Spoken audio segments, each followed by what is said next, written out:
Welcome to Rewriting Your Reality, a video focused on hypnotic modalities to shift the belief systems that keep you captive. We will explore the journey from being subconsciously programmed to achieving quantum freedom. Get ready to dismantle everything you thought you knew about your own limitations. The mind's power is a historical fact. Franz Mesmer introduced animal magnetism in the 1700s. James Braid coined hypnotism, defining it as a focused physiological state. Crucially, before anesthesia, major surgeries were performed using this trance state, proving the mind's ability to override physical pain.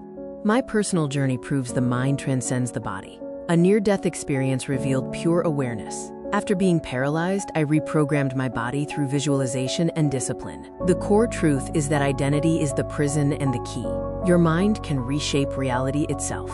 Unmasking the global hypnotic modality. Secret societies and governments. They understood the power of the trance state long ago and weaponized it to shape societal structures from the shadows. Corporate hypnosis. Advertising and media use sophisticated neuro-linguistic programming, NLP, to obscure reality and shift your belief systems without your consent. The ultimate goal, to control the narrative, consumption, and consciousness of the masses, turning individuals into predictable units of a manufactured paradigm. They are the masters of the hypnotic modality. The first element of global hypnotic modality is authority, manufactured to establish psychological inferiority. Uniforms, robes, and controlled environments trigger unquestioning obedience. When you look up to an authority, your critical factor is lowered, accepting suggestions as absolute truth. The uniform is the first induction. The second element is translogic, a self-contained system logical only within its own framework. This creates a closed loop of reasoning. A doctrine establishes ultimate authority, turning rules into absolute truths. The paradigm acts as a perceptual filter, making external manipulation feel like internal conviction. The third element is overload, creating an intense, rapid-fire experience that bypasses the conscious mind. Techniques include sensory saturation, emotional triggers, and message overload. This forces the subject to feel something profound, anchoring the belief without rational scrutiny. The heart accepts what the head has no time to question. The grand illusion is when you become your own hypnotist. Division keeps us fighting each other, distracting us from the masters of the modality. They use filtered evidence to make you doubt your power. The ultimate control is when you self-hypnotize with their suggestions. I am not enough. This is the self-hypnosis of suffering. The quick release uses the Sedona method to clear emotional debris. Emotional baggage is just something you are holding on to. You can drop it using these 4 questions. Could I let this feeling go? Would I let this feeling go? When? Answer. Now. Repeat until you feel a tangible shift in your state. The reframe shifts meaning and reality. Change the meaning you attach to an event, and you change your emotional response. Content reframing actively searches for the positive intent or hidden benefit. Failure is just data and feedback. A block is a stepping stone. Change the question to change the destination. You are already in a trance. Self-hypnosis is choosing your own program. This is your new operating system. Use a simple countdown to enter a deep state and plant empowering beliefs into your subconscious mind. Consistent practice rewrites your core identity, dissolving suffering and manifesting the quantum you. Are you ready to take your quantum leap? This exclusive transformation package offers the book 30 Days to the Quantum You, custom video masterclasses, and a personal Zoom session for deep work. Stop fighting the illusion and start rewriting your reality today.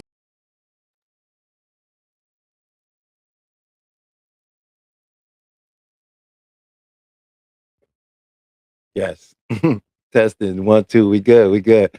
Greetings and salutations, and may this day be in service to you. Welcome to Beyond the Mind, where we are not here to teach you. I'm only here to remind you. And happy long weekend to everybody. Chef, how you doing today, big It's, bro? it's How all you right. feeling? It's all right. So, Yeah, and it was such a great show. We had people come in, from our other little social group with other fellow practicing therapists of hypnotherapy, maybe joining us and giving some of their insights into this wonderful topic we got today. But yeah, I think it's gonna my be a bad. really Issues on my side. Tyler, give me a moment. Let me get my stuff over here. No worries. I'll go ahead and let the people know what we're gonna be discussing today. So, what I really wanted to do, and go ahead and you can mute your mic, Chef. So well, he's out of here for right now. But what I wanted to talk about today was East versus West medicine, the holistic aspect of the East versus the very systematic approach of the West. Do you find one to be better than the other, or is there a neutral ground between the two? Right. So I really wanted to open the floor up. So right from the beginning, I'm going to be opening the door up to people to come in and to talk about their opinions and feelings about East versus West. Uh, and until that time, we'll share some of our thoughts and opinions and also some of our uh, information from study and research into these particular fields. But yeah, that's what the show's about today. So Well, can I throw an example there out there? sure. Um, I have been seeing the same acupuncturist for about 20 years or more. And she has endured through all the other doctors of everything else I ever had. She has been the most consistent. Um, because I get more of a complete service with my acupuncturist because she doesn't only treat whatever the symptom may be, right? She Hmm. also treats your nervous system. She also will treat I have sinus problems. I'll go in and she gets to tell automatically I can't breathe correctly. Oh, I'm treating your sinuses, it's just an automatic. And then she'll tell me, if I have stress, she'll tell me, "Oh, you have some stresses or something." I'm like, "Oh, really?" And she'll hit certain spots. Well, she'll just know. So, and overall, like after one visit, by the time that evening, I'm feeling like completely relaxed and better. I'm like, oh, "Okay, whatever she did, it's working." Right now, you're talking to someone who's endured in the film business for 33 years, excuse me, and I've had a shit tons of injuries. But she has enabled me to endure through all of the injuries I've had, on top of Western medicine. You know what I mean? So I don't know. I can't necessarily say it's better, but I can say that it works. I Shout out can. to Stephanie. I don't want to interrupt you, but Stephanie Okay. left a comment. She just said hi. She subscribed. She loves and enjoys. I want to tell you thank you, Stephanie. We love and appreciate you.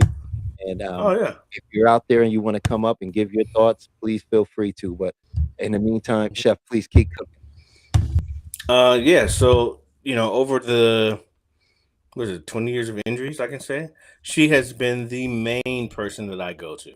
Like, the doctors are transferable, but my acupuncturist is not going anywhere because she doesn't just treat my body, she treats my whole body, just not the body part. So, that's Yeah, Eastern and I medicine. find No. the real big difference when you look at Western medicine versus Eastern medicine, and it's why it's Mhm, considered to be holistic. And for those that don't understand what holistic medicine or mhm, holistic treatment or holistic doctor is, a holistic person, a person in that particular field of healing, is an individual that deals with the whole thing, right? So what I mean is they're going to deal with your mind, your physical body, right? They're gonna deal with your energy, your spirit, right? They deal with the whole thing. So they don't approach the issue that you're having as a compartmentalized thing. They see that it's something that is connected to the whole. So they try to address the whole. mhm, And there are different ways you may find this. You may find this in herbalists, which will tell you that, these herbs will not only flush your kidneys, but they'll work with your liver because your kidney and your liver work together.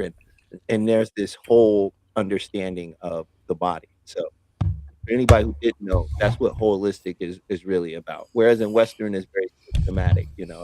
If you in their mind have heart issues, before they go looking for other issues, they're going to mainly address your cardio issue. Right? Even though it may be coming from other things, if they don't diagnose that and see it as such, they're only going to deal with your heart, right? So, you've had people that's gone to the doctor for a broken heart, and this is actually true, and they sent them to a therapist, right? Because there's nothing he can do about that, right? He doesn't deal. He deals in parts, right? Not the whole. He's not going to deal with your energy field, right? Because they don't acknowledge that. Yes, they acknowledge energy as the substance of everything, but they don't look at it as a part of what needs to be healed if there's a disease or illness that you're suffering. My acupuncturist would give me herbs too to drink for Hmm. inflammation. Man, she would give me two drinks, one at night and one in the morning. One was for energy. It was like coffee, like a triple espresso just thing, and boom, fired up. And then literally, there was one drink she gives me that if I drink it, it puts me to sleep within 15 minutes. So, Hmm. like, I pretty grew up with an amazing. acupuncturist in Queens. His name is Dr. Yang. You know what I'm saying? And we went to Mhm. him many, many years. Some people they laugh because if they've been in New York, they've been out there to Queens and they deal with the Chinese medicine. They know the alligator pills is the respiratory pill, you Mhm. know. And the amazing thing is because like you're saying, like with acupuncture is it's about energy being Mhm. stagnant, right? It's about and how that energy becomes stagnant. They'll explain it to you in various ways depending on what's going on in your life and your situation.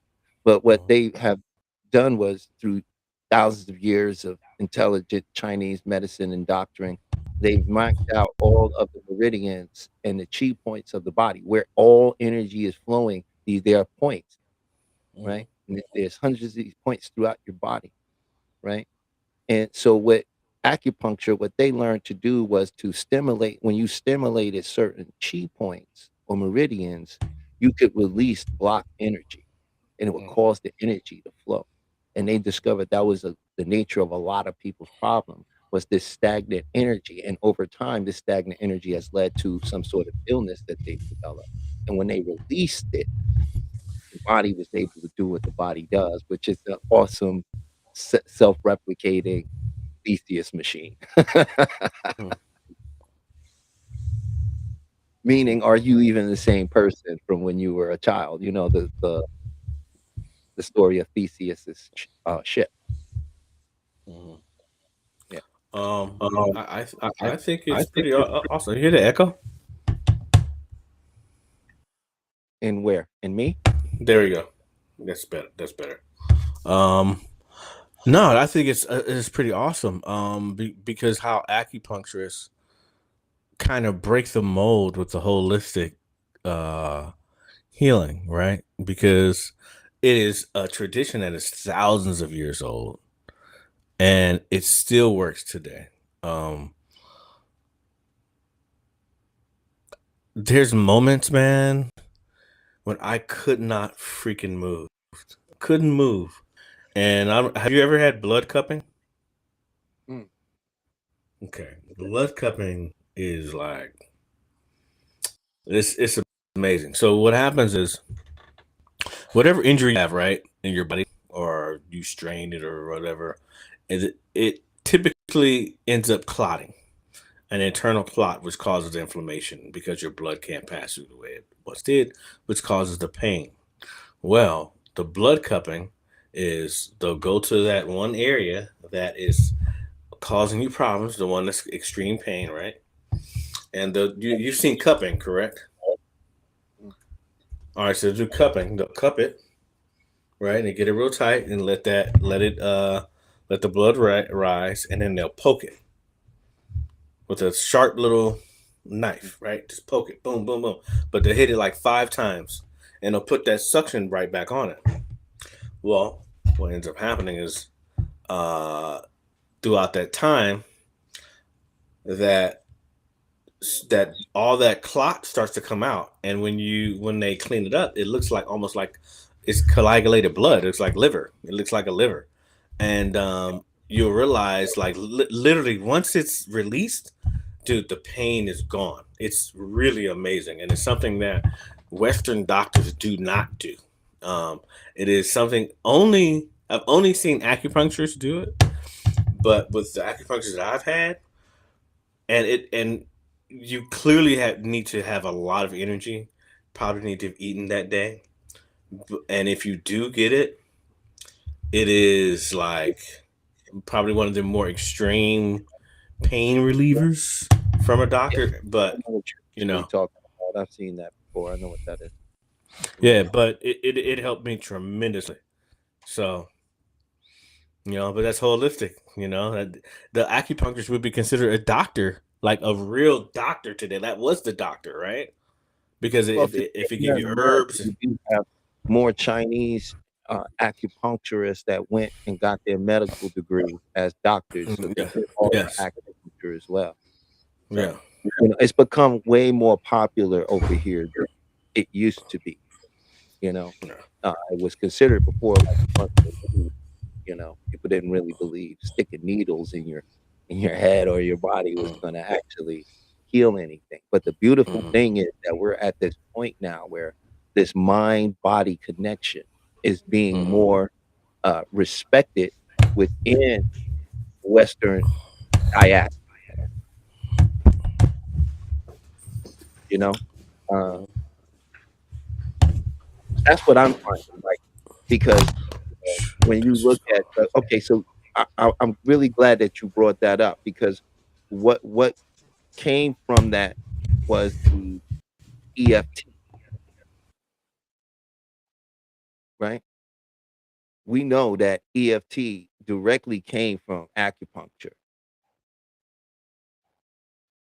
right? Because and for those that don't know what EFT is, it's emotional freedom tapping, but it's essentially tapping on chi or meridian points and then using commands or language to Mhm, direct where you are releasing energy from, mhm, right? There is a scientific study to show that it works, but it is also still falls under the category of pseudoscience because quite frankly, I feel like Western medicine is except for those who are truly in this for medicine and healing but as a corporate thing, it doesn't really benefit to heal somebody, right? And have them completely done. Whereas in Eastern medicine is really trying to get to the core of your issue, but most importantly, make give you restore that sense of wholeness as a being, opposed to as a person with a medical issue. Would you agree with that? We can't hear you. Your mic is muted or something. Sorry about that. I'm having some getting over my technical difficulty today. It's been a minute, a little rusty.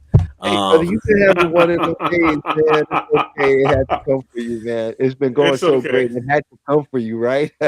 It's okay. It's okay. I'm down for it. I'm down for the ride.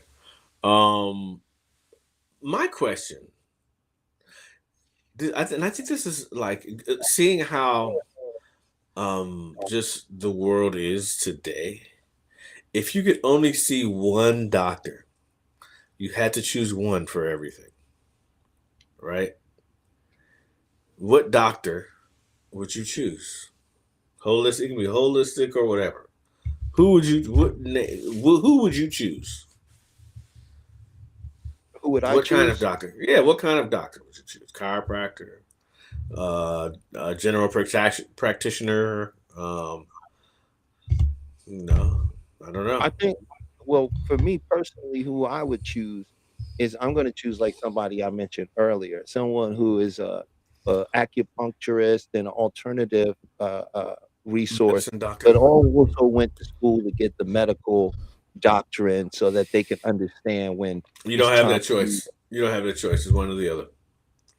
Well, I don't have the choice. It's Because America. that's not the choice. That's not the choice. The choice is this or that. Well, under those circumstances, Western, yes, under those we're going to choose. circumstances. Well, most of us will choose from our experience, right? And so I'm going to choose from my experience, right? And my experience has not always been a positive one with Western medicine, right? So, and a lot of the things that saved me has been through holistic means, right? So naturally, I'm going to choose the holistic doctor over the Western doctor, and that depends on like what I'm feeling. Did you ever catch But if COVID? you put it into this black and white term like this, and Mhm. so that I respect the questions. I'm gonna stay within the parameters of it. Out of you know what I mean. So I'm just saying Did you ever catch COVID? no. Okay, I caught it. It was horrible. When I did catch it, the only thing that fixed me was holistic medicine. Mm, So, I mean, it was so no one really knew what we were what we're doing. No one doing, really no. knew what was going on. I resorted to what were my weaknesses. My weaknesses were I had a constant mucus. I had a respiratory infection. I had bronchitis, asthma, all that stuff dealing with the chest. I had to figure out what I needed to do to dry myself out and then build my immune system. And it was very strategic and it took a very long time. It was not easy because my system was beat up. Um, but the route was strengthen the immune system, slow up the mucus, and dry out the system. And it worked holistically. It worked. Mm. You know, so Well, that would fall under the holistic aspect, but that would be mhm, going for one particular thing, was to dry up the lungs and the mucus, which mhm, is a part of that. You use something. Remember, they categorize things as holistic, so that you could not say you had a cure, mhm, right? It was to secure the positioning of complete psychological dominance over the healing industry. mhm. You know what I'm saying? Um, uh, I We think, don't have to go there. We don't have to go there. You know. yeah, yeah. I'm just saying, I think what you did was amazing and good and great. Um, I'm sure rest was involved in a lot of that because, So all you could do was rest. Couldn't do anything else. Take 4 steps and you about to pass out. I was bad. It's pretty bad. mm. Um, Well, Western medicine is the one that lets you know you had it, right? right? Yeah. The thing is, okay. This is we're gonna take it old school, right? Um, the when you used to get a sprained knee in the 80s, because we're about the same age, right? Sprained knee. What would you do with your sprained knee besides ice? What would your mom do or your grandmother do? Right? They would go take a brown paper bag, right? Heat up some apple cider vinegar. Put that brown paper bag in that apple cider vinegar and then wrap your leg with it to open up the pores so that vinegar could go inside the pores to decrease the swelling. Right? Did you remember? Did you ever do that? Any of your family ever do that for you? Nah, Never. Have you ever heard of that? nope. Okay, I so sprained my ankles in every finger like at least twice a week because I played a lot of basketball. that's an old school Southern thing, right? Now I don't know who invented that, but that shit worked, right? No doctor was gonna tell you to do that, but it worked. Yeah, I Specifically, the brown like paper bag and the vinegar. the cultural home remedies fall into that category in my Yeah, personal opinion of the holistic market. You know what I mean? of course. Mhm. That's that because um when you start going into your family, if you have a family as such, and there are people that do, right? So with those type of people that have that kind of connection extended family stuff, grandmothers and stuff.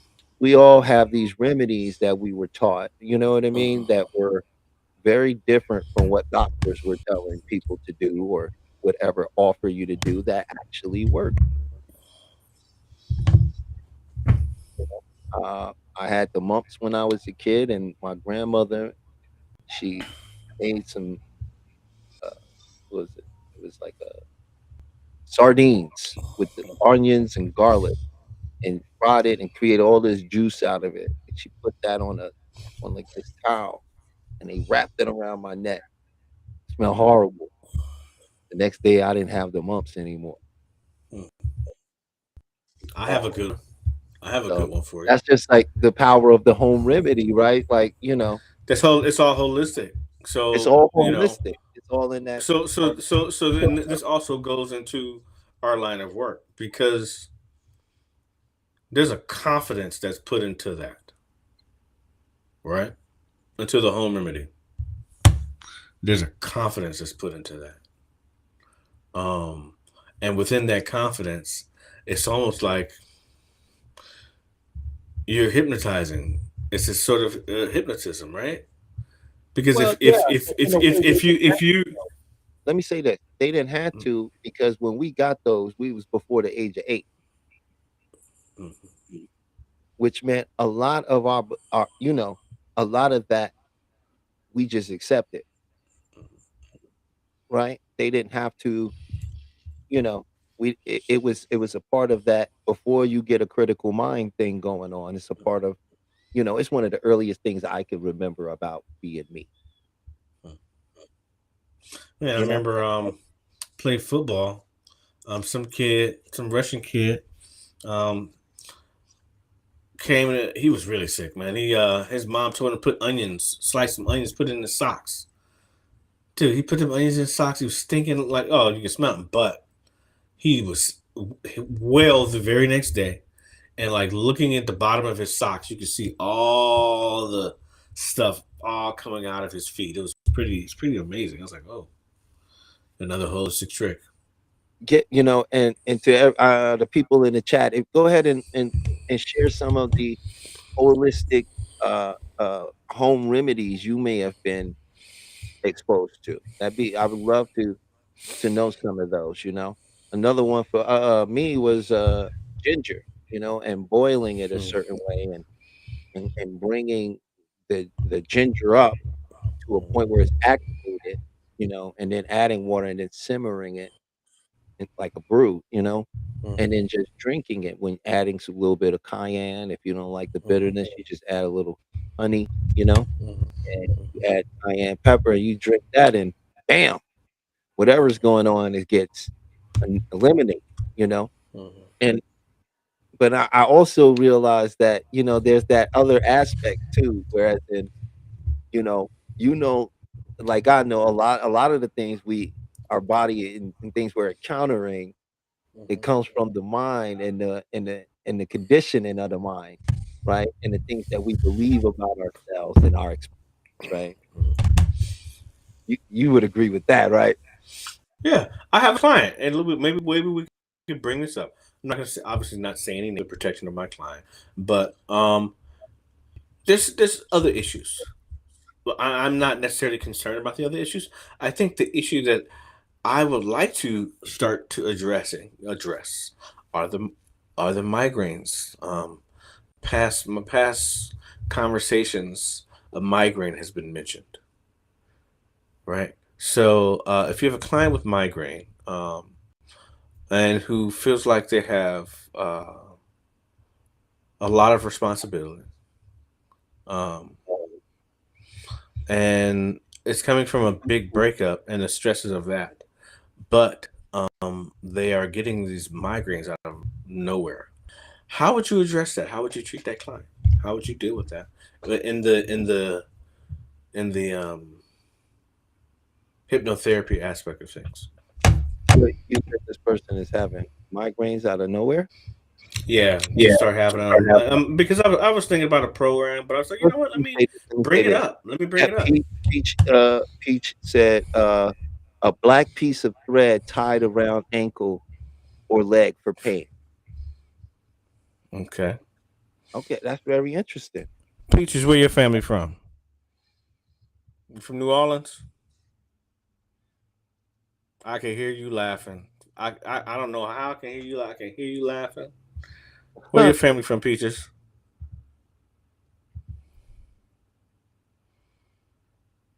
I'm sure she'll put it in the chat. Okay. South Another Carolina thing. in the Yeah, house. I got a lot of family. Shout out to the Dunlaps and South Lums of Carolina. South Okay. Carolina. All right. So I know for sure you know that what you're talking about. That is not going to be contested. So Mhm, I'm going to just mhm. nod my head and agree with that and take that in the Here's in the the note thing. library. I'm gonna tell you, if someone when that it comes to me and telling me they just start suffering from migraines, they don't have a history of it, Mm-hmm. right? I'm gonna tell them to go see a doctor Mm-hmm. because onset headaches out of nowhere Uh-huh. is one a sign of tumors. That's a, you can look that up, Uh-huh. and it can be something that is overlooked. Uh-huh. I lost a friend as a child when I grew up in Parkchester, and he had an aneurysm on the basketball court Mm-hmm. because he had something going on that you see what I'm saying? Oh, that's I- nothing. I'm glad you mentioned that, but that is not the case. She's already gone to the doctor. But finish your story because what you're saying is very important. Yeah. Uh, and he passed away because Mm-hmm. he had an issue that they thought was nothing. Uh, I had someone very close to me. He passed away a couple of years ago from an ulcer, and he didn't know it was that bad, you know?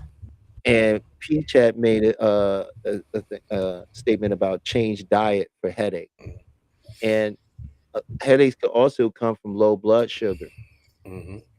which here's another little interesting fact that might interest a lot of people to know. You know, blood sugar is one of the major causes for anxiety. It is one of the major causes for phobias with anxiety, right? You don't know where you got Mm-hmm. it from. And I'll give you an example of that, right? Let's say this person they they come and going to work, right? They had some coffee and a sugary donut, right? And now they by the time they get to work, it was a longer ride than expected. Their blood sugar is dropping. Mm-hmm. Okay, they go to the elevator. They get on the elevator. The doors close. It does the normal thing, ding ding. All of a sudden, he gets nervous, right? Because low blood sugar can cause you to send you into fight or flight mode, which Mm-hmm. shows up in the world today as anxiety. So now, because he has low blood sugar and he's experiencing anxiety and he was getting on the elevator and it was going up when it happened, now associates being afraid of elevators, right?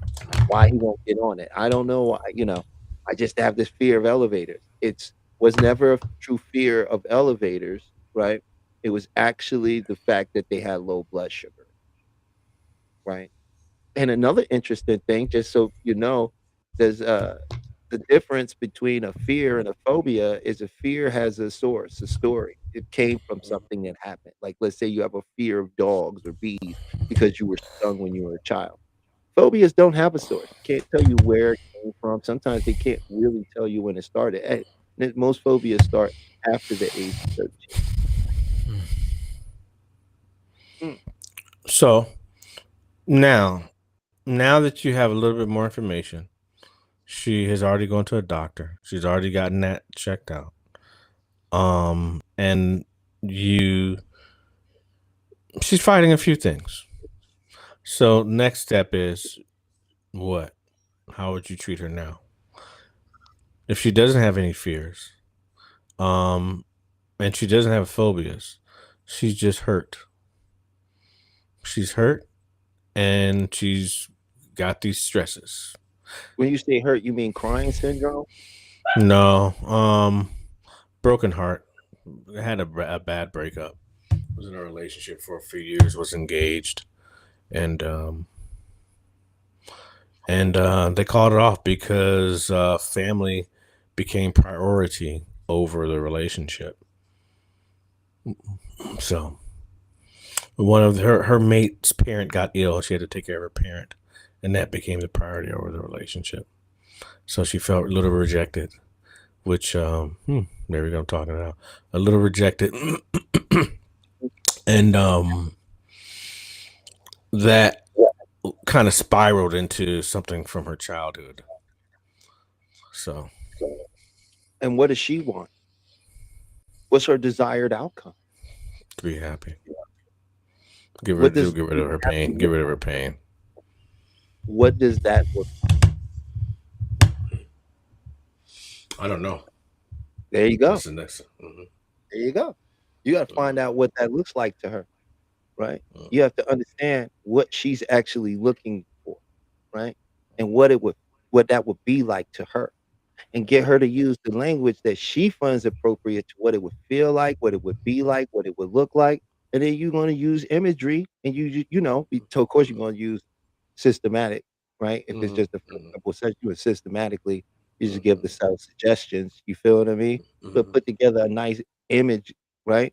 Have her have her protector and her wiser, escort her on that journey, take her to that quiet place, that place of safety and security. Mm. You feel what I'm Protectors. She's been with the pet protector. She's been through that journey. She's been through safety, You security. asking me what I She's would just. do though, you know? I'm telling you what I she's would. I'm been. not questioning She's, what you done. but no, I'm just because it all plays in what we're talking about, right? Because I guess the situation is, as she's already seeing Western doctors, where do we fall in line? We're not a doctor. We're not we're hypnotherapists, right? But we're into the health and wellness, into helping people feel better uh mode. But We're where into helping people that are ready to make that journey, that wants to make yes. that journey, right? Which Where do means we they fit in line if in they this don't conversation clearly though? see the outcome, we should be able to guide them and help them get to the point of what they are trying to say to us, right? Through the right questioning, patience, rapport, right? Sensory acuity, and being able to just be in tune and touch with them and ask the right questions. Because to the audience, your life will never be better than the quality of your questions. Where do we Where fall do in we fall line in in line? the Eastern versus Western medicine conversation? Are we right down the middle? And because like I think we talked earlier, I was like, okay, who was the first hypnotist? But how did that happen? Like in the world, like who got hypnotized? Who was the first person? Did that stem from a concussion? Right? Did that? How did that? What happened? How did that? The whole evolution of that, like the very first person in the entire Well, world. we can't You know. we can fairly say that like just from a documentation point, we don't know what the very first man and woman was doing. Of course, we We don't. just But know from the point of the prefrontal cortex, right? From the point consciousness where we are conscious, we are aware. This is where we know it from, right? Now, if we do it from there, we know that this came from the high priest, right? And these other individuals, right, that had the understanding of how the mind worked, the way they understood it during their time, right? mhm, So we know that the high priests and with the pharaohs, we know the rituals they did with them, mhm, we know it was hypnotism. mhm, Why? Because we know that they used the big three, right? And we know that they gave them suggestions. mhm. And we know that they went in one state, left in another state, and with a changed behavior, right? So we know that the people that have been philosophizing or basically writing things down that we are basically saying is history in this sense, these are the people that were aware of something about the mind, right? Mhm. They're the ones that sort of understood this. That's why they use the incense. That's why they use big paintings with colorful imagery and big walls and all these things to take a person and put them in that state of awe. So when they tell them something, they would do it. I think, but what I found interesting was I do believe that concussions are similar to it. It is a almost, I wouldn't say a damaged state of hypnosis, but it is a state of hypnosis in which a person's critical mind is on the fritz. Mhm. Mhm. You know what I mean? Which is not as consistent as, say, me hypnotizing someone, Yeah. you know? But once again, if a person has a concussion and they're out of it, you can kind of convince them. You can kind of take them wherever the hell you need to take them, like because they're just not there. They're not present. You know. So. Right, but you can't sometimes because some people, and I did guest relations for several years in Hollywood at the Standard. Mhm. And I can tell you, I've seen many people get concussions, and not everybody responds the same. Yeah. Some people become uncontrollable and wildly out of their mind. You know what I mean? Mm. Because they subconscious is there. And ain't nobody put them there. That the injury put them there. So Mhm. trying to calm them down, sometimes it's not like as simple as giving a command for them to just listen and Yeah. do what you say. You know what I mean? Mhm. But I do agree with it being a hypnotic state. I think I think a lot of American football players Mhm. are in that state a lot. The concussed state. Oh, absolutely. Well, the human I mean, skull shit. wasn't designed to be I smashed mean, together.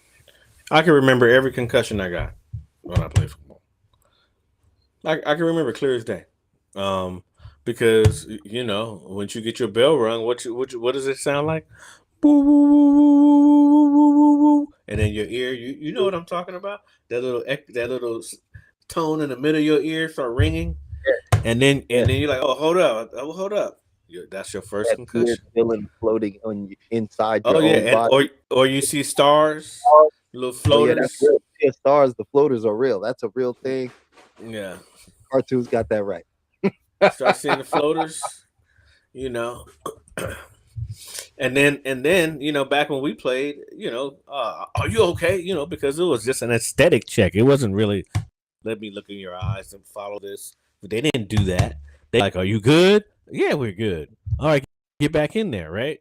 That was the check back then Well, in the and just day. also mentioning on that point, going back into the Western medicine stuff, that's sort of like why so many of us are catching on to Eastern holistic medicine so Mm-hmm. late, because it was quite frankly demonized and made to be ridiculous when I was a kid.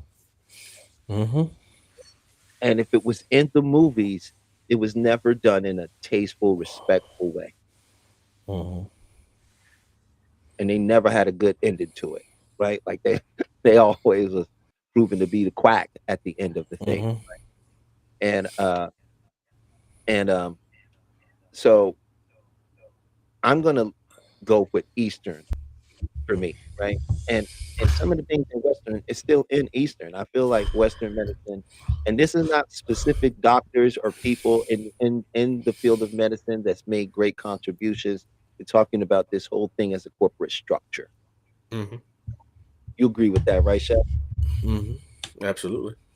I know a good doctor. I got a kung fu sister who's the head of a cancer uh the whole cancer department in LA, and she does programs that they help many. Didn't hear you. Can't hear you. I said, There you go. I don't know if you couldn't hear me or the people couldn't hear There you go. Now you're good. because my level was the same. But dang, I was saying something about my good kung fu sister who's a doctor, Doctor. Mm-hmm. cancer doctor.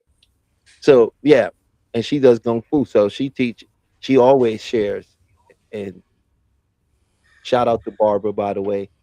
she always offers qigong and other Eastern modalities to people when it's available. She believes in that kind of balance, but corporately we don't. You know what I mean?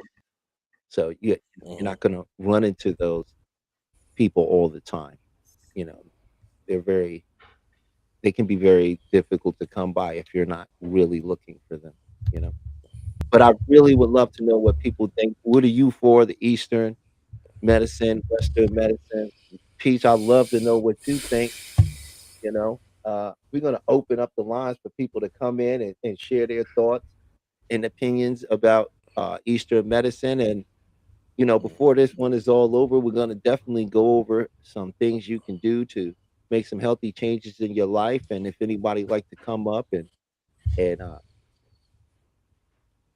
have a quick conversation about something that they think that they're dealing with, and if we can offer some assistance and it's within the scope of what we do, let's go. Let's do it.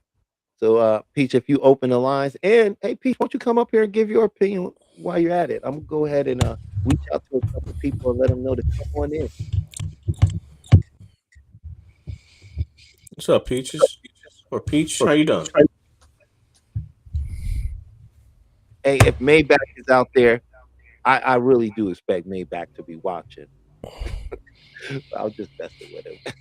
What up, Mel? If you out there, man, Mel, you should definitely come up here, man, if you out there, because I know how you feel about Eastern uh, uh, holistic medicine, and I definitely know what you feel about Western, and I'd love to hear your thoughts on that, and I believe people could learn something. But Peach, I'd love for you to share your thoughts on that because you have some very insightful thoughts on how you feel about Western medicine. So,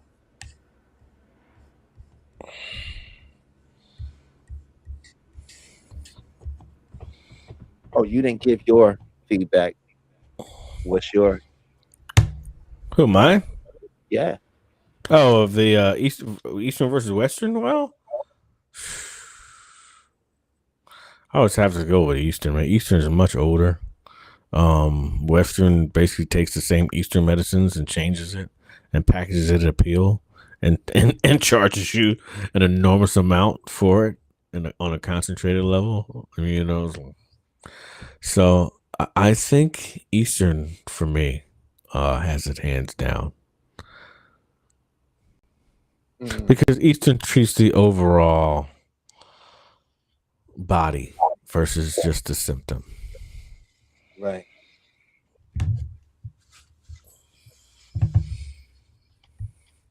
I Is there a feel like reason why I can't see the chats? yeah, I you can't gotta see ask them. Peach that. I don't see Hey all of them Peach, myself. I can't see any of the chats and the audience messages at all. I think on the Is it bottom possible for right me to see those? chat. No, I know I have it up. I just can't see them. I know that we got Stephanie in here.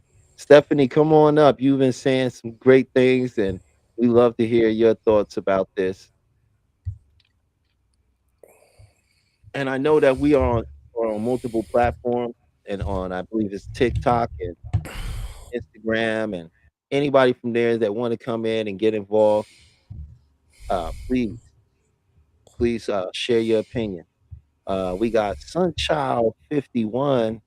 Are you talking about European when you Yeah, say yes? I'll be talking yeah. about Mm-hmm. Western medicine, Just Western medicine. which is European medicine at the end of the day versus Eastern medicine, which would essentially be all of the Aboriginal people's medicine. That's what I consider it to be. You know, indigenous or Aboriginal people's medicine. Because You know what's that's what. amazing? Hmm? UCLA has a Eastern medicine department, and it literally takes a year, um, for you to be, or excuse me, 6 months, 6 to 8 months for to be on the waiting list to get into the Eastern medicine department. Isn't that wild? They have a waiting list to get into a department that they know is like everyone should have access to it, Right. but it's the hardest department to get access to. Well, I don't want to get too conspiratorial, Well, you know what I'm saying. hit on You know what something I'm that's saying. real We don't deep there, we man. don't need to go there, but We you just, know, I'm trying to keep it, but you still you trying to go beyond the mind. yeah, I'm trying to say things without having to say things. You know, I'm always riding that thin line of the. I'm a habitual line stepper, as Charlie Murphy used to say. Oh, okay. You know, I'm a going school Chingy Daichi man. So I'm I a just habitual line go, stepper, bro. you know, I'm just go riding with that like water, thin man. border, the thin non-existent border of a line. I'm riding it. Yeah, you know, and to Sunchild, we are talking about Eastern versus Western modalities of healing. Which is better? Which do you think is better? What do you think is better, Sunchild? Would you say Eastern, holistic, right? Or would you say Western, or do you think both of them are necessary and they both have a place in making us well? Or do you think that one is out actually that's not really as helpful as it claims it is? And the things that it does do aren't things that the Eastern modalities were incapable of doing in the first place. Now, I think some people would argue that certain illnesses that are incurable are better treated under Western medicine, but I don't think there's a bunch of with the way I understand how they do statistics and lay things out, it's a thin line there, man. It's a really thin line. So I'm really not 100% convinced that uh, like Western medicine has some answer that Eastern medicine doesn't. And I think some people out there would use the Big C as an example, but I think that oh wait, we got taking photos. Oh, and okay, so taking photos said I found a balance of both. However, the great wise wisdom of Eastern and the technical capability that are being discovered. Okay, I like that. And Sunchild 51 said they both Have their have their purposes. and that's what I agree with. Like, you know, I don't know if I'm going to necessarily go to an acupuncturist if I break my leg. Yeah, Might but want see, to go. there was one point though that acupuncturist fixed broken legs, I know, right? So but I don't know if they really do that now, and they would probably tell you if they're just the acupuncture. Well, because the way the laws are set up today, it's not something that they know. Like a lot of holistic people really delve in because remember, now you're treading into medical malpractice waters. They literally, it's like you know, you have to really be careful I think when you're dealing with certain holistic practices, not to tread into that territory of things that would require a medical referral. Yeah. Those were great responses though, guys. Thank you so much. You know, if anybody else want to come up in, I know we're getting people watching on TikTok and if you're on TikTok, I believe Peach could drop you in here if there's something you like to speak about. Say in this particular instance, when we're talking about East versus Western medicine, please jump in, join us. We'd love to hear from you. Also, we're coming up on the end of our first hour, and I just want to tell everybody to like, share, and subscribe. Please like, share, and subscribe. Uh, and also check out the incredible other shows that Peach has, you know, that are available on the network. She has the check in. She has the 12 p.m. and the 12 a.m. I think that's coming up this Saturday. Um, and these are some amazing shows. You always have great topics that have me laughing in the background, and I just really love to hear what people have to say. Sunshine 51 said they send you to the hospital with broken bones and asthma. That's true. She's talking about acupuncturists, I believe, in Eastern medicine. And taking photos said, and now the understanding of the power of the mind. Ah, you know, and I that's our main thing here, and I'm not going to advocate against Western medicine. That's not what I'm trying to do at all. And I'm not going to advocate against herbs or anything. But there's a big part that your mind plays in all of this that I feel like is very seldomly discussed, and I think that's something that's very important. Like, we need to maybe dig a little bit into the fact that there's something called body syndrome. I want to mention that. I want to bring up that asthma comment, because I have asthma, and I don't treat my asthma with the bronchodilator. Excuse me, the inhalers, not the bronchodilators, but the inhalers, unless it's extremely bad, and it hasn't been that bad in years. But what I will do, if I can tell it's going to flare up, is I will take nettle leaf tea and I will drink mullein, and I'll mix them. And nettle leaf is for your allergies, and mullein is for inflamed lungs, and it decreases the inflammation in your lungs. And the combination of two does kind of helps both. And I am nowhere near a doctor, and this is for entertainment purposes only, but that has helped me with my asthma without having to take the other. So that is a Eastern holistic medicine trick. If you have asthma or allergy related asthma, nettle leaf and mullein, the mixture of the two work tremendously. So, and broken bones, I just saw somebody in India getting their leg beaten with a rubber mallet, straightening that leg out. So, Yeah.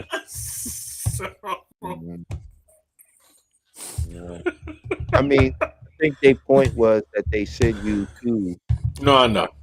with broken bones and that. I know. That's But I was alternative just stuff. saying that though. But I think that's the asthma treatment. If the people out there, definitely give that a shot. And help your asthma. I was a chronic asthma. I've been intubated more than twice. I'm no longer. I don't know. Qigong is very powerful.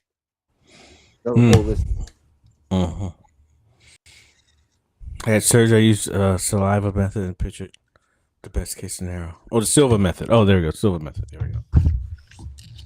What surgery did you have? What surgery did you have taking photos? Or if you don't mind commenting. Oh, what up, Maybach? He is here. I knew it. Look at the smile, bro. I'm very happy to see you, brother. Peace, King. Hey, now I'm speaking to Maybach this way. Peace, King. What's Maybach? You got to jump in here and give your opinion, man. You don't have to turn your camera. Absolutely. Absolutely. I agree with you, Sunchild 51. Go ahead. That's why they only treat the final injury. They don't treat the actual the root of the issue. They'll treat the final cause or the final problem of the issue. Right. Mm-hmm. Yeah, asthma is a beast, man. It's all about figuring out what triggers it. And fortunately for me, it was my allergies that were triggering my asthma. So I had to figure out how to not trigger my allergies, or even if they are triggered, what is the combination that will affect them? And then once they are triggered and inflamed, what can I do to bring that down? And mullein leaf tea is amazing for your lungs. Under the thing under the Kaplan-Meier method, Dr. Kaplan, please look up Dr. Kappas, man. John Kappas, HMI.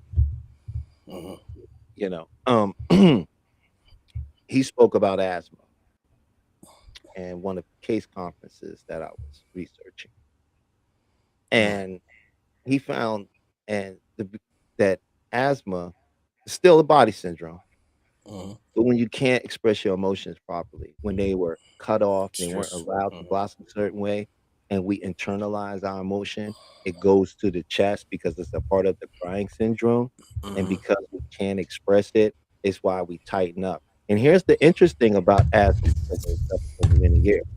People think it's because you can't breathe. No, no, no, no, no, no. You can't breathe out. Mm-hmm. With asthma, you can take a breath in. That's why you hear the wheezing. You go to breathe out, it's like breathing through a straw. Right? Because we're constricted. It's an emotional thing. And when I was little, a lot of it came from my environment and the way I grew up, and a lot of things that I didn't get a chance to deal with that probably, that should have been dealt with for me to be a well, healthy, adjusted child that wasn't. And that's how it manifested itself in that body syndrome. I overcame it through Qigong, and I believe for a long time it was through Qigong I overcame it. But I really began to understand that it wasn't the Qigong, it was my peace of mind and my letting go, right? And because I did that, I was so much in that letting go and what I was finding through the Qigong, it was like, oh, I don't have asthma anymore. But it wasn't that. It was, you know what I mean? And I didn't understand that at the time until as I currently am still continuing my education, and learned these things about how we process body syndrome. So there's a lot of body syndrome. Also learn if you're an elite athletes and you like playing basketball, but you're always twisting your ankle, and this has a lot to do with your. It has a lot to do with body syndrome, right?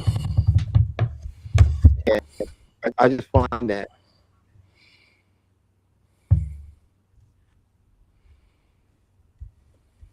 like wow,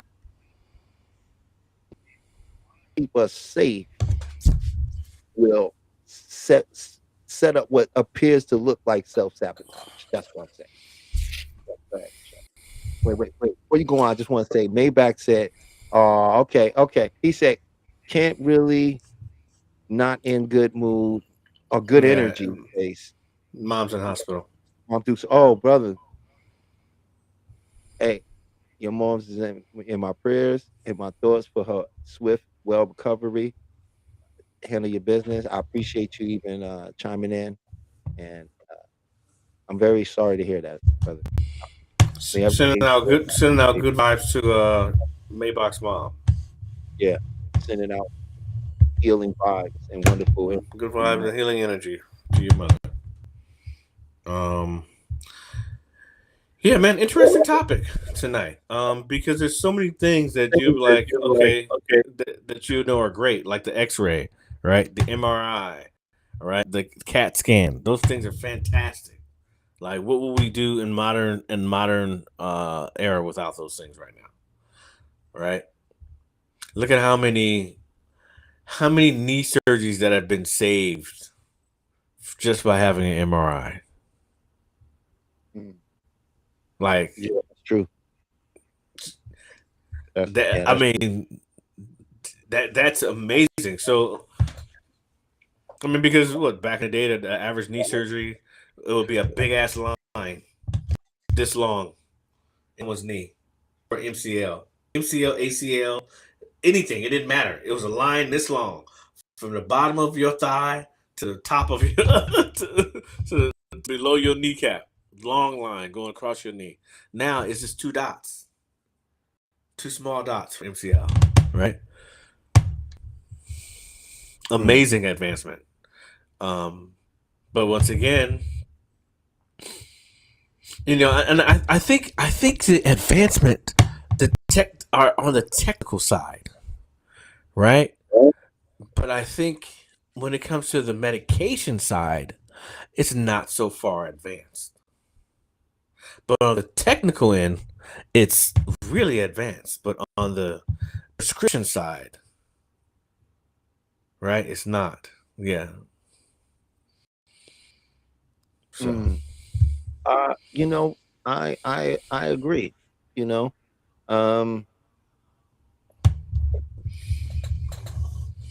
There's a lot of truth in that. Sunchild 51 said, however, they give up cancer. Taking photos said healing vibes me. Yeah, I mean, one thing that used to happen. Sorry about that. I didn't mean to talk over you. Oh, I was no, going to no worries. say Reading the one chat, thing that getting used the to people happen their when voice. that our parents used to happen with our parents' generation, right? They would go to the hospital, and no matter the problem, they would give them an enema, and they would stay there to the day pass, whatever they passed, and a lot of times people would go home because they knew how what the enema was doing. It was going to cleanse them and eliminate whatever the problem could right. Mm. How often do you think the average person in the states fasts a year or cleanse? Just does a cleanse, takes a diuretic, cleans their system once a year. How often? How often? Because we're supposed to cleanse once every 6 months. That's kind of how it's supposed to be. Once every 6 months, you're supposed to cleanse your body. So how often do you think the average person does it? Even once a year, maybe even. I would say that first of all, when you say fast, you mean just like actual I need to clean my gut fast, Yeah, and or detoxing where they yeah. clean Detox blood. fast. They all are in the same category. Detox I would fast say that for whatever. you have a portion of the population that has bought into the health movement, so they spend a lot of money on what they believe is good health because they want to be healthy, right? So, but I think for the greater portion of America, they don't fast because if they did, we wouldn't have the largest obesity crisis in the world, right? That wouldn't that wouldn't be able to be a thing, right? And Parasites. Hmm. but yeah, I think it's a combination of that. I don't, I respectively do understand that these things exist and that they are out there, right? Uh, I do respectfully understand that. I think right now that's kind of the story that's pitching, and now everybody's got uh, a medicine or not a medicine, what they have is some sort of program or diet or Hmm. substance that's supposedly get rid of parasites because Hmm. right now they say everybody got parasites. It's And true. when you think about how the mind works, Hmm. you know, it's like, okay, prime example, when we were younger, right? You remember they used to show them commercials all the time for pharmaceutical drugs in the 90s. They were like rampant in the 90s. Hmm. Everything had a pharmaceutical, May cause heart attack, stroke, diabetes. Yeah, right? a whole Right? bunch of Call your stuff. doctor, Whole bunch of stuff. right? Call your Yeah, doctor. for See if permission. you if Valtrex is right for you, right? You know what I'm saying? And it's like, okay, it's sort of the same thing people are doing now, where they are just going, do is your gut swollen? That's parasites. Are you feeling tired? That's parasites. Like, first of all, these are symptoms of the body.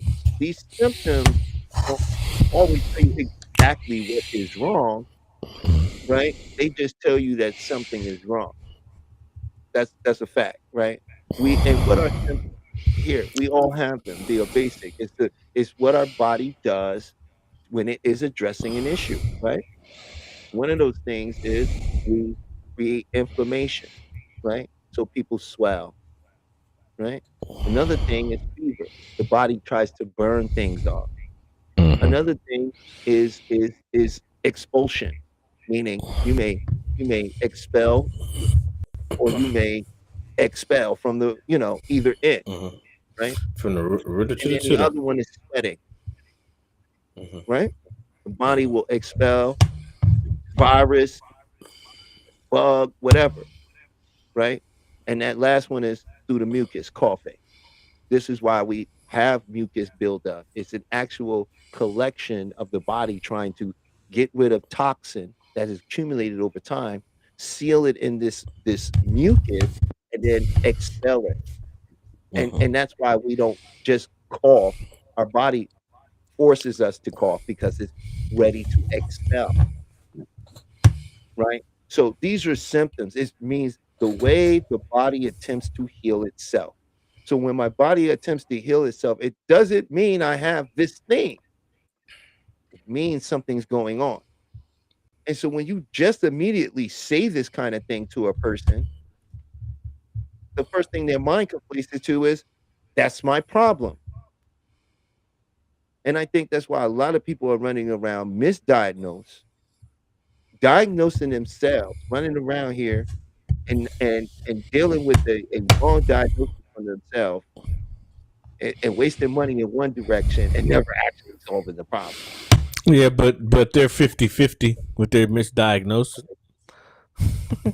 I mean, you're either they're just as correct as the doctor. 50-50. So, I mean, it's been so many errors in the medical field at this point. Because you are your own best doctor, right? You're supposed to trust your body more and know your body more than anyone else. Right, but you're not talking from that perspective. We're talking about people being influenced to believe something's wrong with them, and then absorbing that influence as if it's their diagnosis. That's not being in touch with yourself.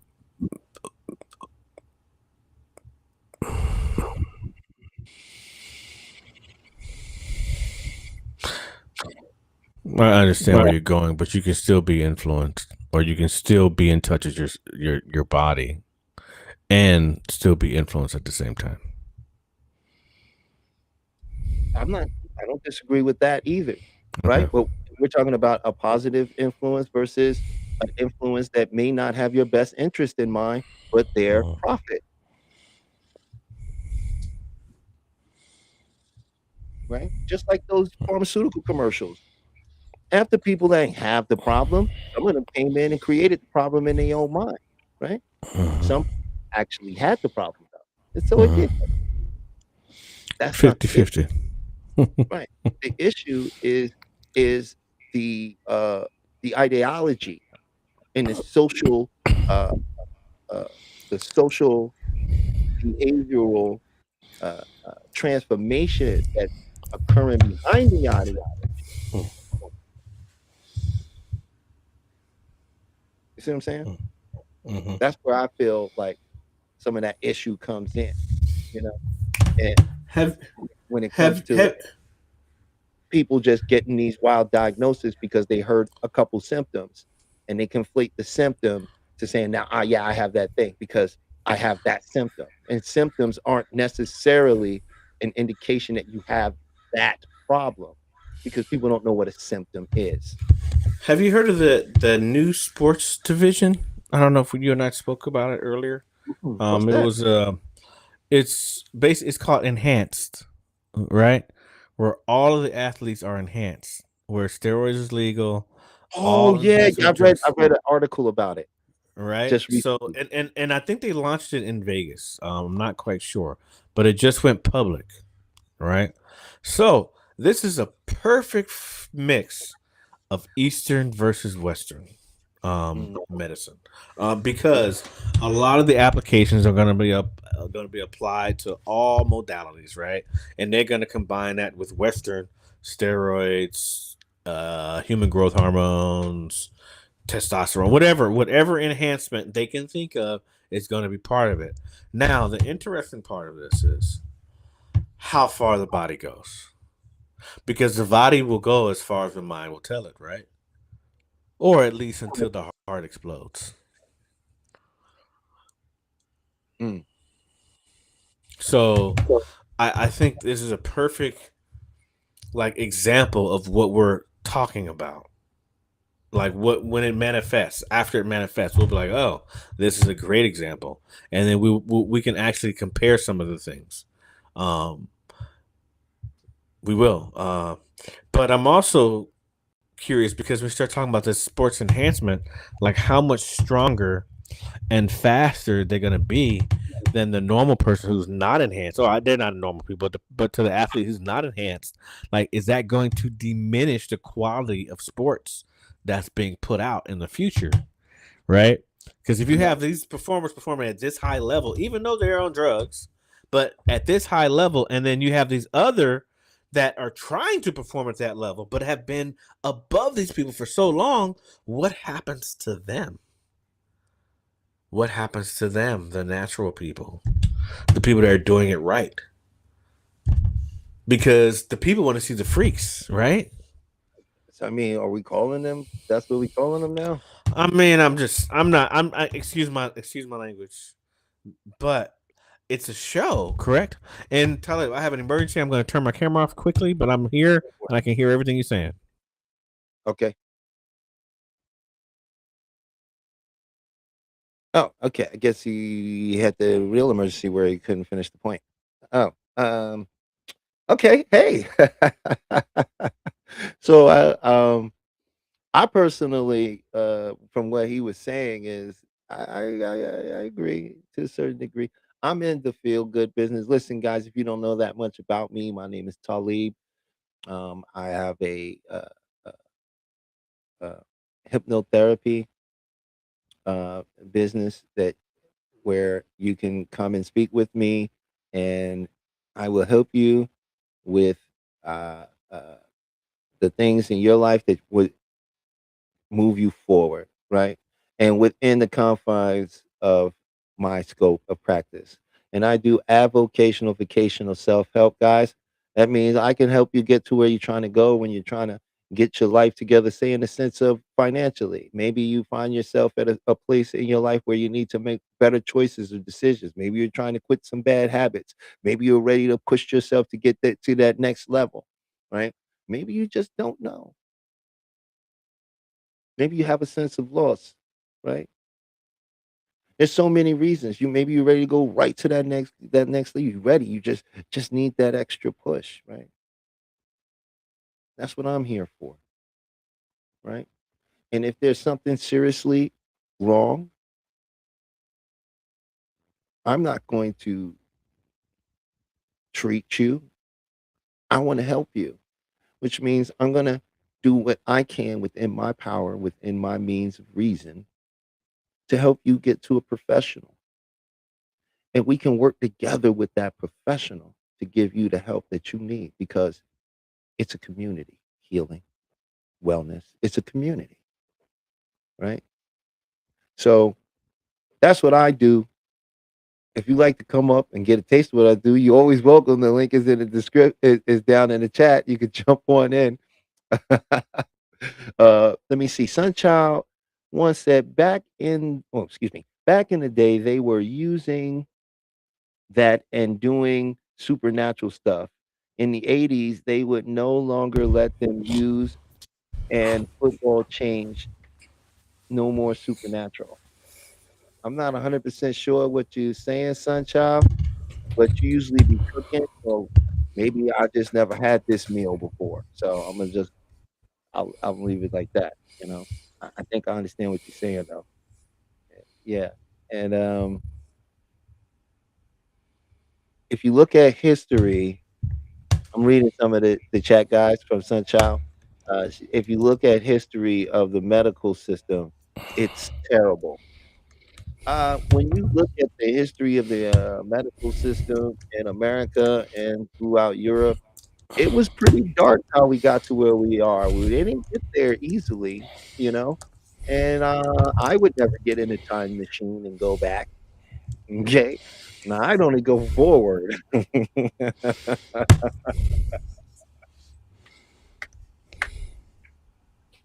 Yeah, but thank you, Sunchild. I love the engagement. I understand where you're coming from. I respect it. I can definitely feel it, and I appreciate the passion that you bring to your statement. Pete, if you out there, uh, thank you once again for being behind the show and giving me this wonderful opportunity to come out to people and share what I have to share. So big up to Peach. Appreciate you. And yeah, we're on the second hour now, and let's talk a little bit about feeling good. And if you could answer in the chat, what are some of the things that you do when you realize you're not feeling well to make yourself feel better? Me? Well, I'm gonna let you go ahead and take it away in a second about that. But I was asking the Well, chat. to chime in on Well, let what them you add to this, but I will start off because I think what I do works for me, and I can't necessarily say it works for everyone else. When for let's say anxiety or something where my nervous system is out of pocket, what I do emotional feeling technique, EFT, which is a tapping, and then I'll say my statement until it's cleared. And if that doesn't work, whatever my problem may be, I will imagine my problem, but I will put it in the form of a cloud and I'll assign it to a cloud. And I imagine my cloud floating away and whatever that problem is that's within that cloud. And if it gets higher and higher and floats away and gets higher and higher, and then by the time I look up and that cloud is gone and the problem has subsided, that's one of the ways that I get rid of my ongoing issue. But the EFT and then the tapping, or I'll meditate, um, and or do Reiki, self Reiki, which Mm. is awesome because that it will clear whatever problem you may have and unblock your chakras. So that's what I do. Let's see. We got taking photos. Say they do the Sedona and EFT. I know you do that. There you go. That's that magic right there. And Sunshine says, I listen to music. I'ma say that's a wonderful thing. Music, and here's the interesting little fact about the music thing. They used to say that, you've heard the saying that listening to classical music can make you smart, help you study better, creates better focus. Well, I'm gonna tell you that is not true. That is not true. Any music that you like and you listen to actually help with your learning and focus. Absolutely. So, parents out there, if you listening and you got kids and you should be listening to Beethoven or Vivaldi. No, go ahead and let them put on this Playboy Cardi. Let them, let them. Why study it though, right? I personally feel like the lyrics in these music is terrible, and why would you want to affirmate yourself into that world? But at the same time, if a person is focused and they are in that trance type state where they're doing something, that will not distract them. It'll only bring more attention and focus to what they're doing. So, parents out there, I'm here to let you know, letting your kid listen to music will improve their homework, right? It'll prove how much they do their work, how quickly they're able to get through the work. When you make them sit there quietly and in the silence, and it does not necessarily promote learning. So there you go. That's a nice little fact. So yeah, and Sunchild says, oh no, that's what Sunchild said about the music. And Take a Photo said, music is A good a one, good Sunchild. one. Yeah, Sunchild. Yeah, it is. It is.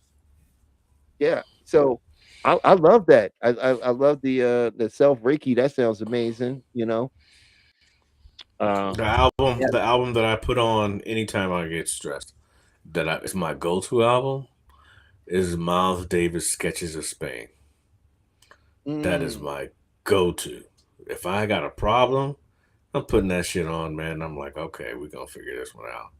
And it's just simple. It's not his most complicated music, but it's beautiful. And it really it gets me to the place where I can reach whatever I need to. mhm. And it's always good for us to have that, right? You got to have that. Where can I go when I need to tap out for a moment? Because we all tap out. We just need to know where we can go to tap out. Mm. So, Yeah, some people they don't really tap out; they fall out. hmm. you Hmm. know, they keep going and going and going. But that's really interesting. What I like to do uh, when I'm upset or bothered or in that particular energy. Well, my particular thing is from the Sedona, and what I do is I allow myself to feel as bothered or irritated or whatever the emotion is as I do, right? And then I allow myself to feel as open and free as I do. And I go back and forth because you can't focus on the two things. And sometimes that energy is a story. It becomes very stagnant inside of us, right? And it's a story. We don't realize it's energy, right? Because it appears to us as stories, right?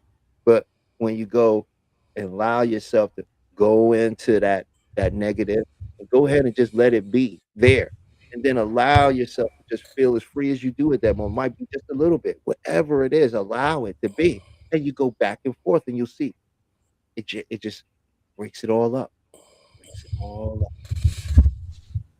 Then the story dissipates, right? Another thing I like to do is bring myself back into the moment. You know, I might notice that my feet are on the ground and what that feels like,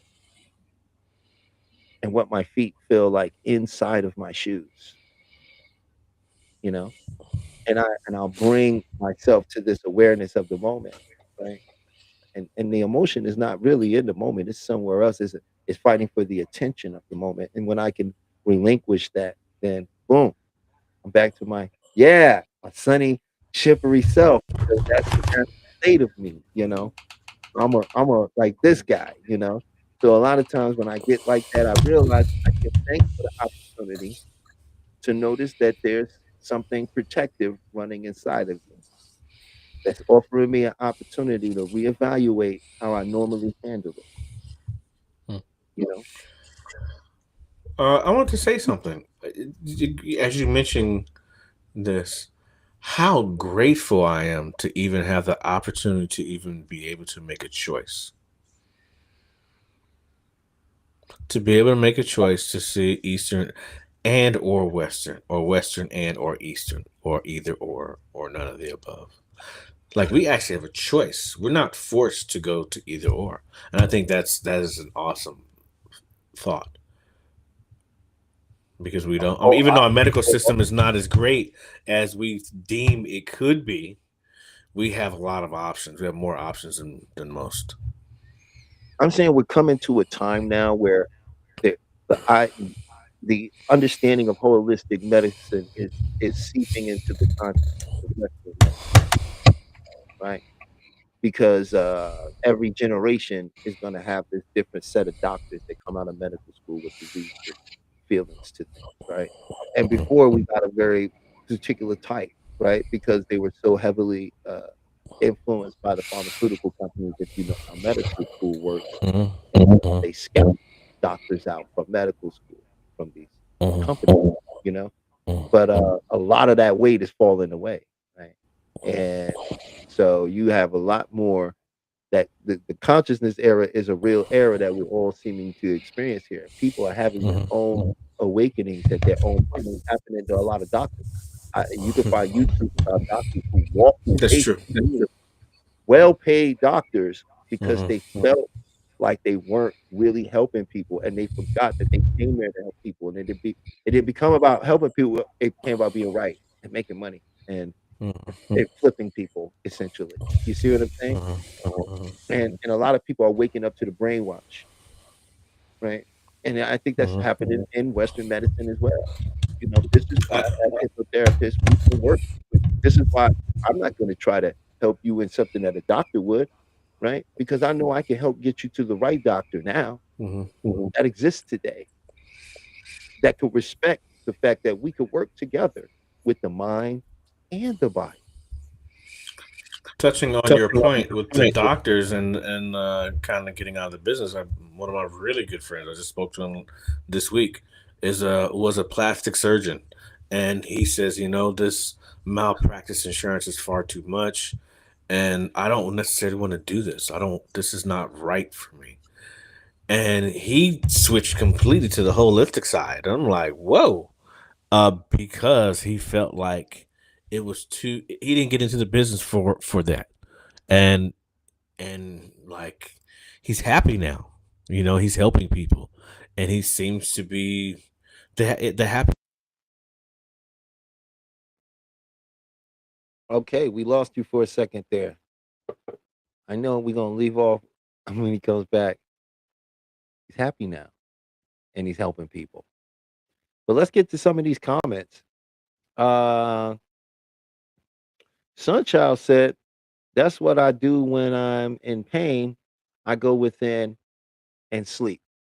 Sunchild is very true, you know. And the interesting thing is because our body, you think about the medicine, people think they take a pill, you're gonna feel better. No, you take the pill, you go to sleep, you rest, your body can incorporate the medication you put into it, and then bam, you get better from there. But you need rest.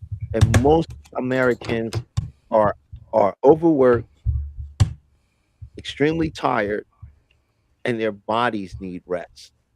Their mind is going 100 miles a minute, but the body is in complete contradiction with the mind. And that's where we see so many illnesses and and and, and I believe so many illnesses and diseases here in America the way we are seeing them. I think a lot of it is has to do with the psychological. But you were saying he's so much better now. Oh, That in terms of the doctor, yeah, I'm sorry about that. Yeah, man, he's so much happier. He's just like he doesn't have to deal with the medical system. Everything he's doing actually is helping his patients. But he had to pivot. He saw the writing on the wall. That malpractice insurance is extremely expensive. And he was just like, first of all, I'm in the field where I'm not really helping my people the way I want to, because he was doing emergency room plastic surgery, right? And he just, I think it really beat him up. It's like, yeah, this is not where it's at for me because there's so many rules. I can't help the people the way I want to. I want to actually help. And since he's been doing that, he's like really happy.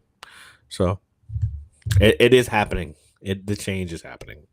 yeah, So there's a shift that's happening, and it's even happening within Western medicine, you know, because as the field of neuroscience science has developed so greatly, they truly begin to understand the connection between the body and the mind, right? And that there's a lot more going on in the mind that is affecting the body than was originally understood.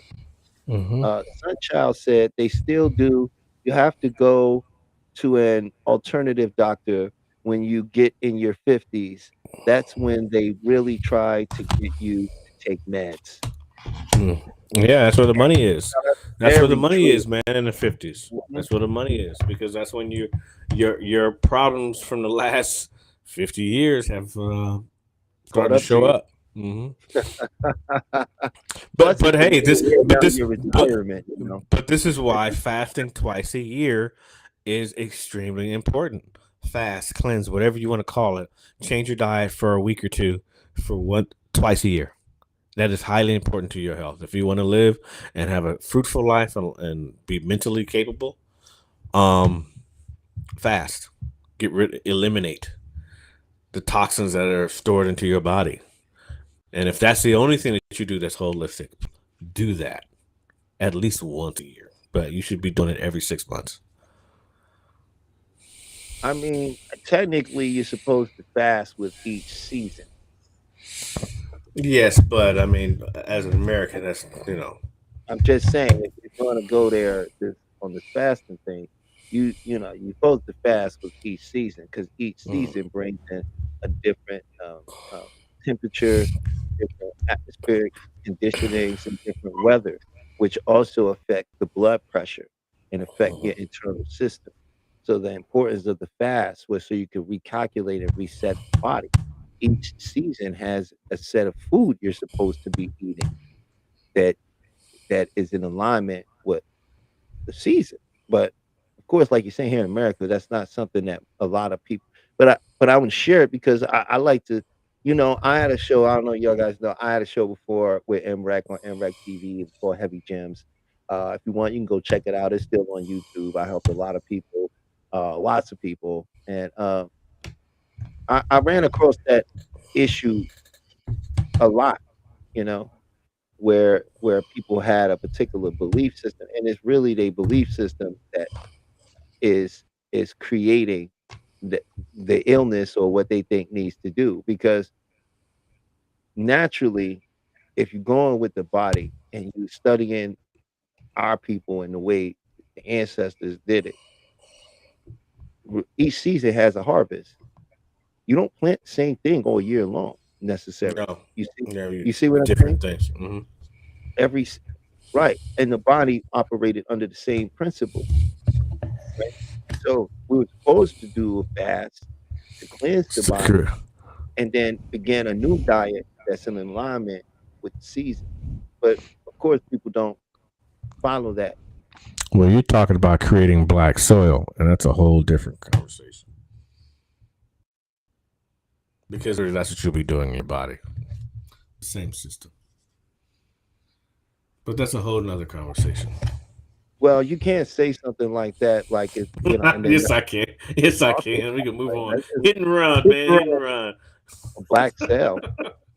I said black soil. Black soil. This is the whole system and how we used to do our soil. You plant certain things, certain seasons to get the highest alkaline and carbon. On the soil, you're right. Yeah, in the soil. But essentially, that's what we're talking about doing to ourselves. It's the same system.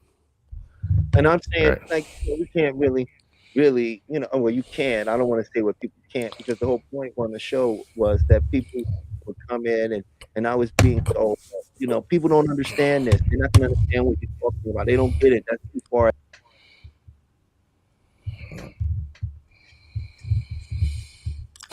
Technical issues today.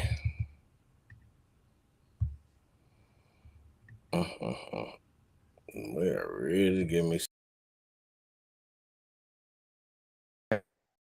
Need to know this kind of thing. I had it with people in a certain way because, and quite often, more often than not, people would chime in, call in, and they would say things like, I was thinking that, or, I remember hearing that before, or something along those lines, that it would bring back this remembrance of this information and how true it was, But I find that when you put in your mind and you learn that happiness is the contract you make with yourself.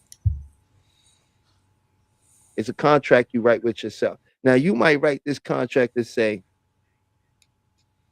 like, because we all know happy is something we generate. It's something we decide to feel, right? It's a state that we enter into, right? Happy.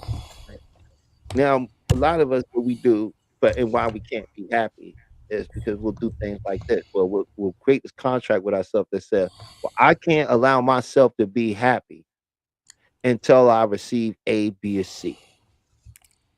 I'm not going to be happy till I get the perfect relationship. I'm not going to be happy until I get the money I want. I'm not going to really be happy till I get the success that I want. Right? That's the contract. You see what I'm saying? And now they live in this contract. So all the good things that could make them happy, things that could actually live in the moment in, they don't even register. Can't be registered because it doesn't adhere to the contract that they wrote. Right? This is a part of aging you, breaking your body down, wearing yourself out before your time, making these emotional contracts with yourself to have physical things that will only result in an internal experience.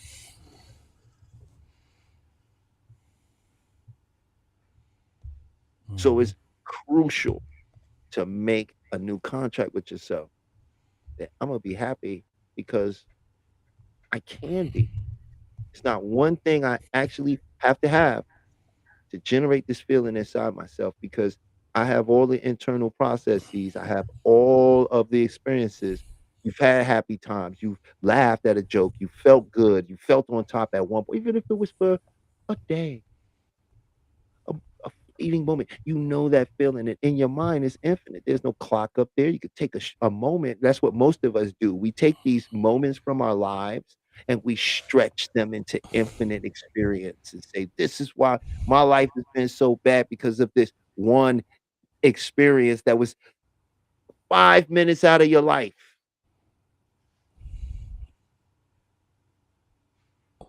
It ages you. It causes the body to break. It keeps us right there where we feel we need to be. Keeps our story alive. Some of us is woken up to that, and we want to change it. Not sure. That's why I'm here. That's why Chef is here. Because you can change your story. You're not gonna just do it on a verbal conscious level. You're going to do it on a deep knowing.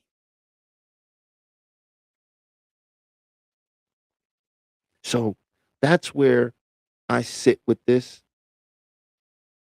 I know we coming up on the end. We got about maybe 20 minutes left. And I just wanted to let everybody know the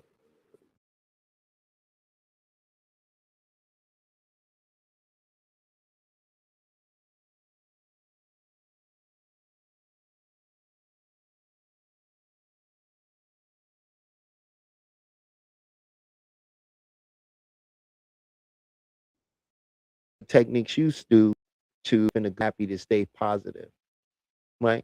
Because right now what I'm experiencing, and I would love for you to chime in the chat, is a lot of positive toxic positivity,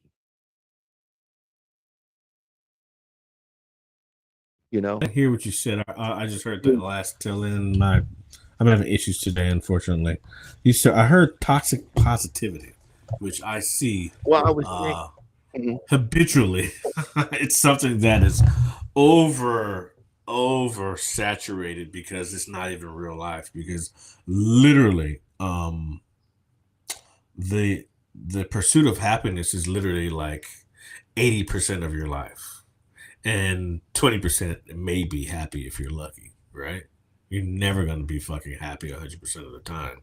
So like when it's just everything is just happy and up, because that's just not realistic, you know? And no one really deals with the realistic numbers of trying to attain that state of positivity and remaining in this higher state of being, which is extremely difficult, as you know. But literally, the pursuit of happiness is like 80% of your life. Mm. Yeah, I mean, I agree with everything you just said. Toxic positivity to me is something I've been seeing and experiencing from people, whereas then they use certain language and vernacular, which implies they are being positive, but at the same time, they're dog whistling and they're actually using covert inferential language that implies something completely different at the same time. You know, for example, a lot of people who go around hollering they have to protect their peace. Peace is not something to be protected. Peace is what you experience when you feel protected. Do you understand what I'm saying? So there's a lot of language that's used, and I'm seeing it in this life coaching area. And I've been listening and dropping in and listening to people doing these life coaching things and noticing, observing, and I have to be honest, it makes me feel great. It makes me feel like I'm bringing something to the table that's very separate from what others are bringing to the table. We get to do something and offer a different experience, right? I don't wanna hate on them or shut them down in any way. For the people they assist, they are assisting and they do great work for. But I would never handle a person the way they do, right? And I don't feel like a lot of this stuff is it's like I said, it's a toxic positiveness where they've taken what should be good, healthy language and turned it into some weird defense mechanism, you know? And so yeah, that's wild. What do you think about Man, I just know when I had to face my shadow side, there was no talk of flipping it. There was just facing it and surviving. Because something I've never done that I should recognize and acknowledge and implement within my own personal life. So all of those parts were necessary parts for me to go through. And there was no manipulation of my language because it could not be manipulated because I had to face myself. Right? Because if you're truly facing yourself, there is no, I mean, you can't heal a lie, right? That's what we're told. You cannot heal a lie. So if you're manipulating yourself, then you're lying to yourself. Therefore, you are not healing yourself. So, I think when the language starts to get manipulated or altered, everything becomes inverted. And that doesn't mean the same. So, Yeah, I don't disagree with that. I am someone who definitely would say I could see the value in what you're saying. Um, a lot of this toxic positivity, in my opinion, is really just the result of people exploiting uh, the self-help uh, lane. it's a lot of money here. It's a It's a lot of money here. Yeah. Well, people want to be. They are looking for help. People want to be helped. And a lot of this stuff is super manipulative, and they quote a lot of these gurus and other people, and I don't think a lot of them actually know what they're doing. I think that a lot of them end up hurting more people than they actually help in a lot of instances. My great master told me to learn from everybody but follow no one. Mm. Listen, Uh, not follow. well, I was reading this here. I think okay, Sunchild 51 said happiness is within, not based on material. However, it is individual. Yeah, I agree. Right. It's subjective, and it's subjective to your mind, you know. And where people are trying to say, "Oh, stay positive," to me, it's not really about staying. I really feel there needs to be better verbiage in there instead of saying positive and negative. It's really a black and white type of language that sort of either implies one thing or the other. I, And I I don't mean, think it's really that simple, right? What I think it's really about is being open and allowing, right? And flowing, right? And best example, Bruce Lee, be water, my friend. You put water in a glass, it becomes the glass. You put water in a tea kettle, it becomes a tea kettle. Water can crush you or it can give you life.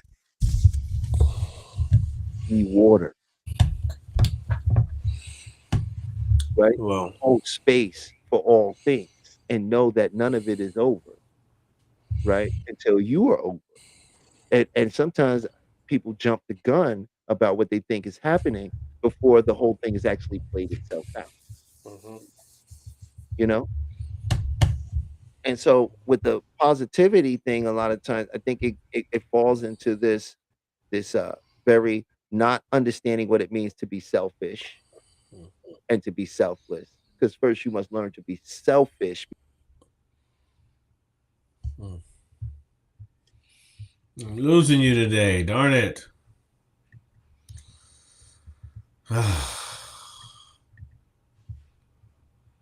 This is the worst today.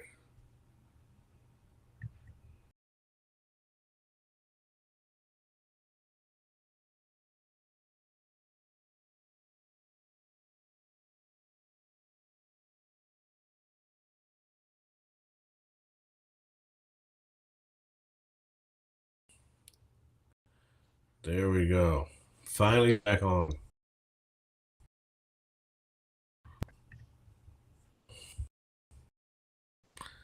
You there?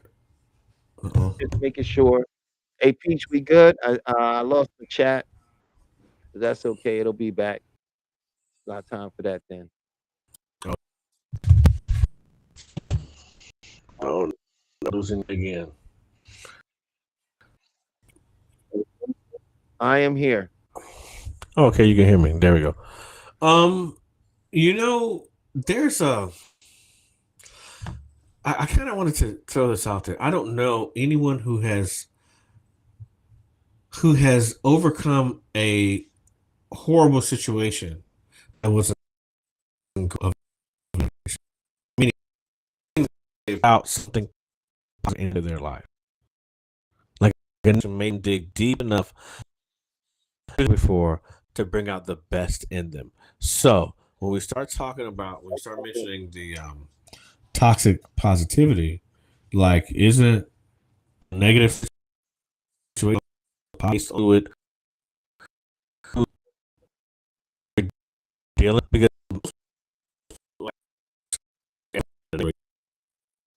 they are doing everything they can to get themselves out of it.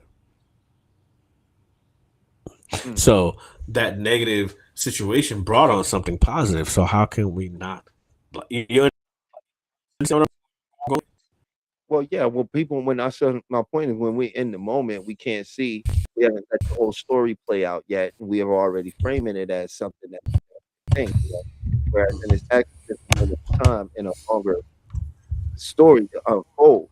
And when we begin to understand that we don't know how the story is going to unfold, we can look at it and be more open and allowing to what we might be framing negative. Because what makes it negative?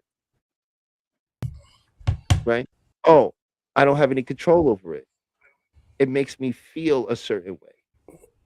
Right? It led me to an outcome I didn't want. This is what makes something negative. But everything you just described on the flip side of that is what you do want. Right? So sometimes a negative, what they call a negative experience, is a clarifying experience. Right? It can bring clarity to our true desire. Right? It's all about our framing and reframing it and turning it into something that works for us in our mind. Because the mind don't know the difference. It doesn't know what's good, what's bad. It has no real understanding of that. It only has an true understanding of survival. It doesn't really play in this world very the way you think it does.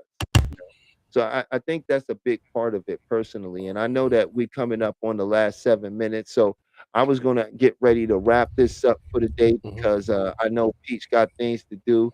And yeah. Hey Peach, I want to let you know I appreciate you. I appreciate Maybach for dropping in and everybody who's been listening in and tuning in.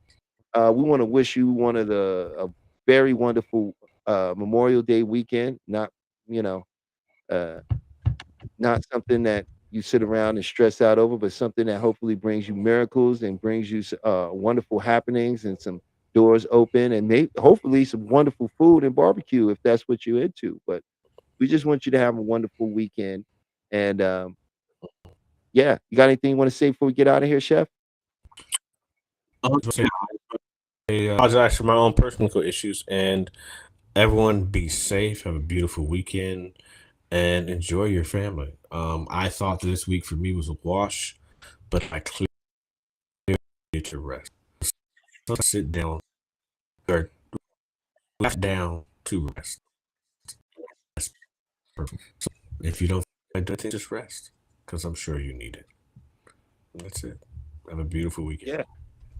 Have a wonderful weekend, everybody. You'll take a good rest, take a good nap if you could get one in, and be grateful, And if you want to know the best time to say your affirmations is 20 minutes into waking up and 30 minutes before you go to bed. That's when they're most effective, and that's what it'll sink into your subconscious mind. I want to thank you all for listening in to Beyond the Mind. My name is Talib, and I'll see you next week. Say you speak. Hey, go ahead, man.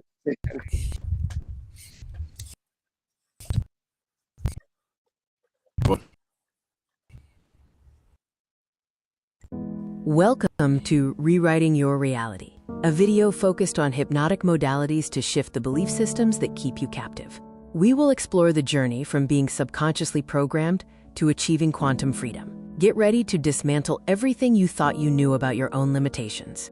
The mind's power is a historical fact. Franz Mesmer introduced animal magnetism in the 1700s. James Braid coined hypnotism, defining it as a focused physiological state. Crucially, before anesthesia, major surgeries were performed using this trance state, proving the mind's ability to override physical pain. My personal journey proves the mind transcends the body. A near-death experience revealed pure awareness. After being paralyzed, I reprogrammed my body through visualization and discipline. The core truth is that identity is the prison and the key. Your mind can reshape reality itself. Unmasking the global hypnotic modality. Secret societies and governments. They understood the power of the trance state long ago and weaponized it to shape societal structures from the shadows. Corporate hypnosis. Advertising and media use sophisticated neuro-linguistic programming, NLP, to obscure reality and shift your belief systems without your consent. The ultimate goal, to control the narrative, consumption, and consciousness of the masses, turning individuals into predictable units of a manufactured paradigm. They are the masters of the hypnotic modality. The first element of global hypnotic modality is authority, manufactured to establish psychological inferiority. Uniforms, robes, and controlled environments trigger unquestioning obedience. When you look up to an authority, your critical factor is lowered, accepting suggestions as absolute truth. The uniform is the first induction. The second element is translogic, a self-contained system logical only within its own framework. This creates a closed loop of reasoning. A doctrine establishes ultimate authority, turning rules into absolute truths. The paradigm acts as a perceptual filter, making external manipulation feel like internal conviction. The third element is overload, creating an intense, rapid-fire experience that bypasses the conscious mind. Techniques include sensory saturation, emotional triggers, and message overload. This forces the subject to feel something profound, anchoring the belief without rational scrutiny. The heart accepts what the head has no time to question. The grand illusion is when you become your own hypnotist. Division keeps us fighting each other, distracting us from the masters of the modality. They use filtered evidence to make you doubt your power. The ultimate control is when you self-hypnotize with their suggestions. I am not enough. This is the self-hypnosis of suffering. The quick release uses the Sedona method to clear emotional debris. Emotional baggage is just something you are holding on to. You can drop it using these 4 questions.